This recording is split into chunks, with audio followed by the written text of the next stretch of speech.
Alright, g'day guys, welcome back to the True Footy YouTube channel. And we welcome a man who hasn't been on the channel for a little while now. I think you were like my first Skype guest, Anthony, when we did the True Footy podcast over the off-season. A lot's happened since then. How are you?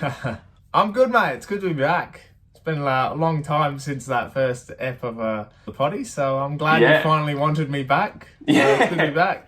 I had to cycle through all the other high-profile YouTube guests, and now I'm gagging for content, and you're the only bloke who's available. So, nah, I'm just kidding, man. I obviously want to speak to you in particular at the moment because your team is absolutely flying, man. It's stark contrast to what it was like when we talked on the podcast some 8 months or whatever it was ago, maybe less. I want to know, first of all, what's footy been like for you as a fan? I mean, considering Port Adelaide are on top of the ladder as well, but also with the fact that, COVID's kind of wrecking this season, like, what's been your experience? And I know you still go to the games with half-filled stadiums. What's it been like for you? Generally, like, the bottom line is I'm grateful that footy's back, grateful that we can watch footy, and very pleased to be, and even personally, playing myself. So I'm very happy in that sense. I think the experience overall has probably helped that Port are playing such good football at the moment. But I think, if you get technical with it, you can pick these little bits and pieces about how footy's been played and different rules and regulations and stuff. But I think overall, as a fan, barring Port Adelaide's good form at the moment, I'm enjoying it. Like, I'm glad that the community's getting around. We're all doing different things, and there's still that little guy that sits on your shoulder with a lot of passion and just gets aggro at everything. So for me personally, it's just been good fun to even just experience the highs and lows with everyone, which we haven't experienced anything like this before. So yeah, I'm just glad footy's back. There's be a ton of people watching this who are based in Victoria who probably haven't been to a game at all this season. How's the match day experience compared? Because you get to go to Adelaide Oval pretty often. You go pretty much every home game at the moment, right? So how's that been? Yeah, I've been to, I think, I didn't go on to the Richmond game, but I've been to the last couple before that, and the showdown. Well, the showdown in itself was a completely different experience. Nothing that I think the 2,200 people that were there on the night, no one else will get to experience that ever again. That type of atmosphere, just the feel.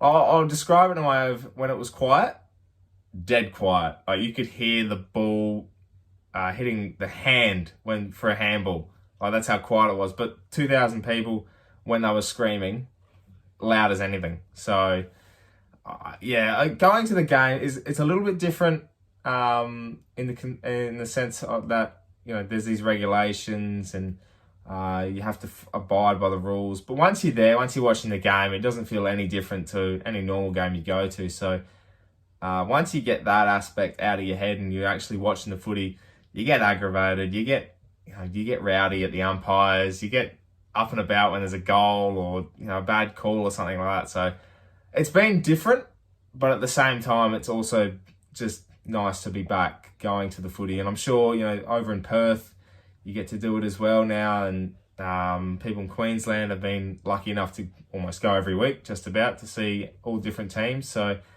I think the people that have attended games so far will definitely agree with the fact that it's just nice to be sitting there with a pint or with a pie and just enjoying your team or someone else's team play footy.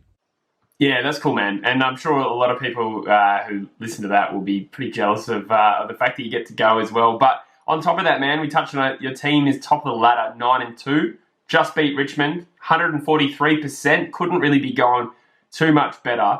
What's it like for you as a fan? Because this probably be the best position Port's been in since about 2000 and, I don't remember 14 exactly, but 2004 they won the flag. Like, either way, this is one of the most successful starts to a season you've ever seen, I'm sure. What's it been like for you as a fan? Do you know what?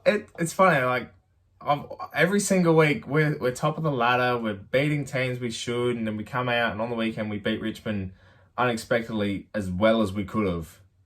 We could have even pumped them by 6 or 7 goals with the amount of misses we had in that last quarter. So I still go into every week with that little voice in my head thinking, yeah, we're going to lose this. We're going to lose this. Game against Melbourne. Yeah, I think we might lose this. Yeah, I tipped Melbourne that week, and I'm an idiot. Well, now you're an idiot. But going into that week, people are like, no, we're the idiots. We're thinking Port are going to lose. You know, you just, because of the whole experience of 2018, we were sitting 4th, 15 and 4, drop out of the 8. Actually, 11 and 4, sorry. We drop out of the 8. And then 2019, up and down. 2017, you lose that first elimination final to a team I will not mention. So, yeah, it's there's that confidence. I think now the confidence of beating Richmond is like, hell, we're in this now. We're contenders. That pretender tag is gone.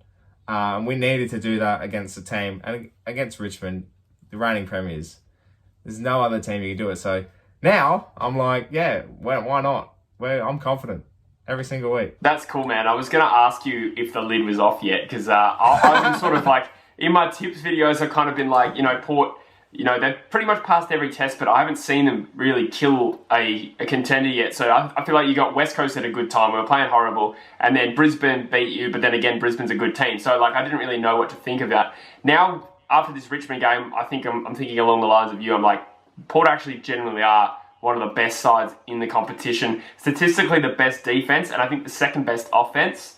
How important do you think, amongst other things, but Charlie Dixon this year, fully fit and, starting to reach his potential, how important a cog is he in your forward line?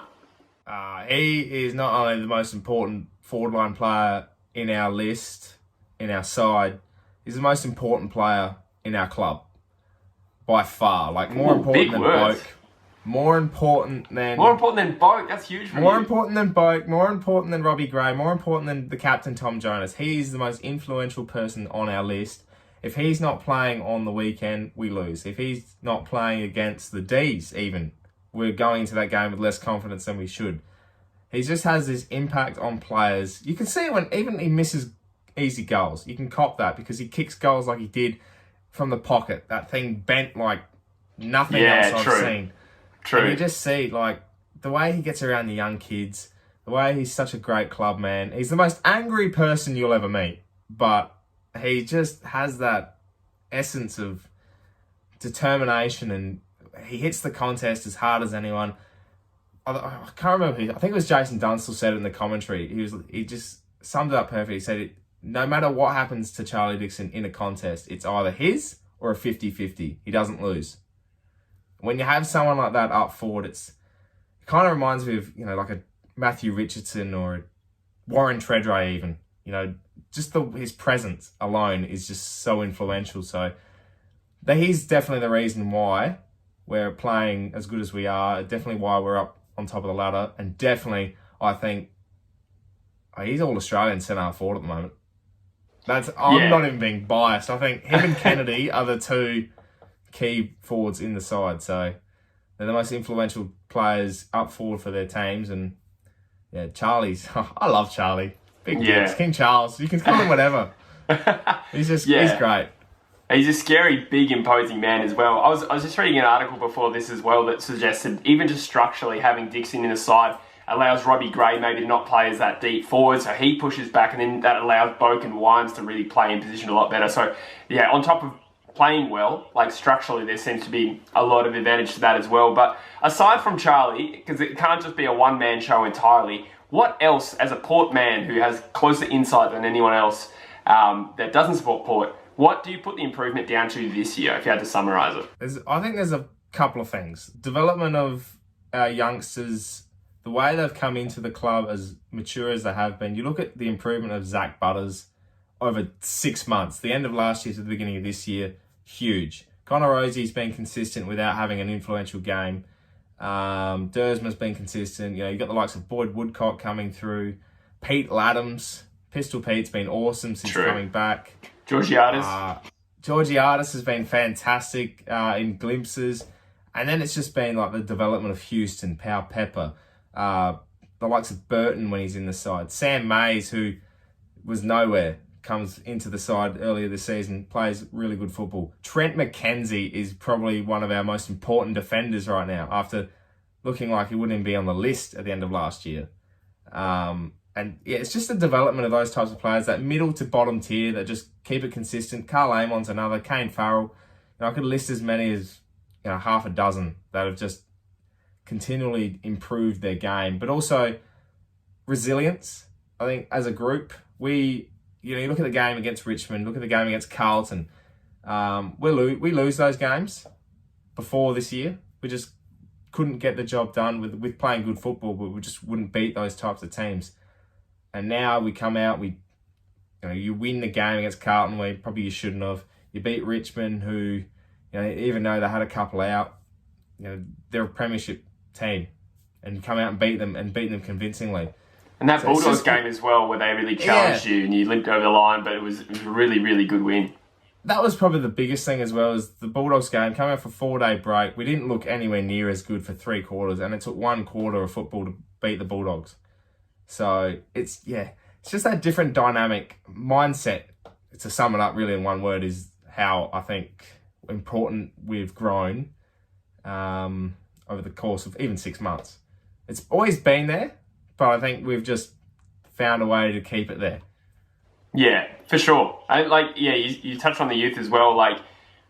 We were adding it up the other day. I think it was on the stream, and we noticed that Port Adelaide have some of the best youth in the league, and they're a side contending. And it's funny how sometimes just an injection of good, young, talented players, and it's easier said than done, can really rejuvenate because you sort of had an experienced and sort of a little bit inside-oriented a few years ago, I think, but maybe not so much that much speed on the outside. And then you add guys like Rosie, Butters, Dersma, and all those guys you listed as well. And it's just really added a different edge to your team. Yep. Do you think, though, as a Port fan, that your side has underachieved big time in the last 2 years? Because you touched on it, you said, I think we were 11-4 in 2018, and you lost your last 7. That's disgusting. And then you lost your last 5 out of 7 to end 2019. And that's been another reason why I've been reluctant to really put Port, really high in my premiership rankings, just because I'm always worried about that second half of the season fade off. But do you think you've really underachieved in previous years, or do you think you are that much better this year? Since 2014 to 2019, we've underachieved massively. I honestly thought, and I think a lot of people will say it, and I've heard non-Port supporters say it, 2014 was our premiership. Always thought that. If we beat Hawthorn, we're beating Sydney the next week. 2015, 2016, you have that. It's sort of like the Bulldogs, where they won the flag, then dropped off massively. They were still that young side and still developing, and they just hit peak a little earlier than people expected. 2017 come back, and then we know what happened that year. I think 2018 was the year. 2018, bringing in Watts, Motlop, and Rockcliffe to go 11-4, sitting pretty in 4th, probably a flag contender. To drop off like that, 100% we've massively underachieved in the last 5 years. But the rejuvenation, I think 2019 should be scrapped from that, because we did reset. We got rid of players that we probably shouldn't have at the time, Wingard, Polek. But then to have those players like Rosie, Butters and Dersma come in, I think 2019 was a mini reset, tiny rebuild, and then, come in smashing into 2020 with that youth, but also, Boat, Gray, Westhoff, they're still playing that quality football, and just a full pre-season. That's what we needed, and we had it, so. True. This is probably the healthiest you must have been in the last couple of years as well. But definitely. The other thing as well, I want to ask you, you said in the last podcast with me, you said that you needed Hinkley to not just make the finals, but win a final. And you were not a big Hinkley man at the time. Has he done much to change it? I guess he has. But what's your view on him now, and how's he tracking against that? With Hinkley, you're always going to have that same attitude. And I think the one thing with him has always been his message has been pretty consistent, which at the time, even me included, you hate to hear the same thing he always says. But I guess now what's happened is with an attitudinal change with the whole club, 150 years, it's a massive year. We know the expectation on Ken. Ken knows where he stands. Finals or bust. I think now with Ken, he's got what he wanted in terms of playing group, structure. That message has been consistent, and he's got that perfect balance in his side. And I think now he knows where he stands. Everyone knows where they stand, and that's probably been the biggest mental shift throughout the whole club. And that's probably why we're playing better football now than we were 12 months ago. Yeah. No, that's cool, man. Sweet. Couple of double-pronged sort of final question. Mm-hmm. How deep can this team go this year? And who are your biggest threats? So who is the team you least like or least want to come up against in finals, or it can be multiple? How deep we can go?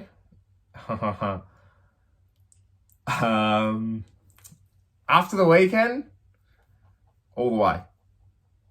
Just on that basis, like, I'm not saying, we're the team to beat.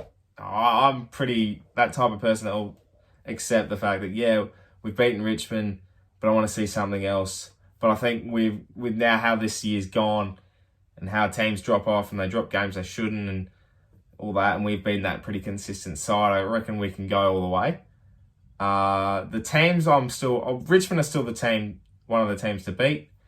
West Coast over there will be the toughest task of them all. And I think I'd like to see us play West Coast again because we got them at their off period. So I'd like to see them match up now and see how we go. I don't know. I think St Kilda seemed to be a smoky. They beat us a couple of weeks ago. I'd like to see how they go, against the teams like West Coast and etc. like that. But I don't know if they just caught us off guard or something. But I think they're getting done by Geelong right now.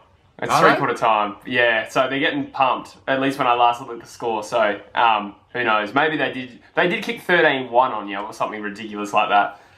Yeah, we couldn't kick straight. That seems to be the standard for us. So yeah, 12-1. I think it was, yeah. I don't know. I think West Coast or Richmond standouts. St Kilda maybe. Collingwood if they get their act together. But anyone else, I reckon. Good luck against Port. Good stuff, man. I like your confidence. Hopefully, first time I've had it in a while. Yeah, can't help it. That's it. Well, I'm happy for you, man. Although, obviously, if my boys make it deep, I hope we beat you after the siren again. That would be pretty fun. Yeah, nah, get stuffed, Jesse. Well, on that note, thank you for joining me on the True Footy YouTube channel. But seriously, thanks, man, for coming on. Thanks for your time. For anyone that doesn't know who you are watching this, well, I'm sure they already do, but go sub to The Pair. Makes great content. Big Port Adelaide man. And Anthony, I wish you all the luck for the rest of this season, provided it's not against my boys, of course. Thanks, mate. Look forward to seeing you in the first quali final where we get you over the line at the Adelaide Oval.